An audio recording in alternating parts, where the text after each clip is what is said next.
Bienvenue dans ce nouveau journal. Nous recevrons Marie-Élise Bédot, présidente de l'Association des femmes juristes du Bénin. Elle fut la première femme à se présenter à l'élection présidentielle dans son pays. Selon l'ancienne ministre du Commerce, l'Afrique ne trouvera pas la voie du développement tant qu'elle ne donnera pas aux femmes la place qui leur revient. Alors rapidement, avant d'en venir à la question des femmes, vous dites dans ce reportage qu'on vient de voir que l'Afrique doit s'affranchir de la tutelle française. Concrètement, qu'est-ce que ça veut dire ? Je veux dire par là que nous devons véritablement aller au vrai développement de l'Afrique et comment? En diversifiant nos sources de partenariat.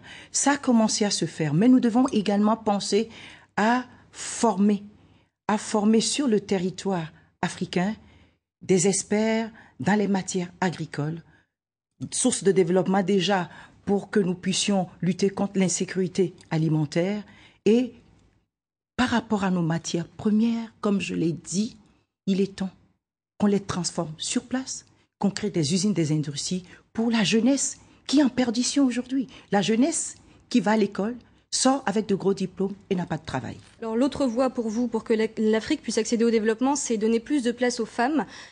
Pourtant, vous vous êtes récemment opposé à une mesure qui a été prise au Bénin qui prévoit 20% de place pour les femmes à l'Assemblée nationale. Alors pourquoi vous êtes opposé à cette mesure ?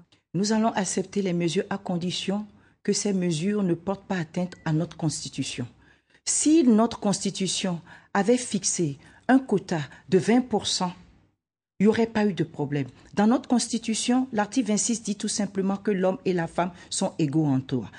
On peut, au niveau des partis politiques, de façon consensuelle, décider d'aider les femmes à partir de 20% à les positionner sur les listes et bien les positionner. Mais le fait d'en faire une loi, c'est ça qui vient en porte-à-faux avec notre Constitution. Et moi, même si je me bats pour les droits de la femme, je ne veux pas faire les choses dans l'anticonstitutionnalité et dans l'illégalité. C'était cela, en fait, l'explication de mon intervention, contraire à ce que les députés ont décidé.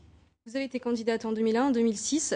Serez-vous candidate en 2011 ? Et si vous l'êtes et que vous êtes élue, quelles sont les mesures concrètes que vous prendriez pour les femmes ?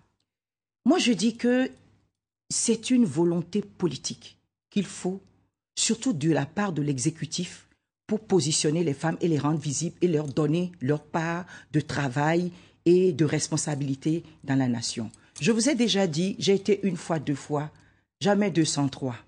Donc, j'espère que la 3e sera la bonne. Je ne sais pas quand, mais je pense que je n'abandonnerai pas de sitôt.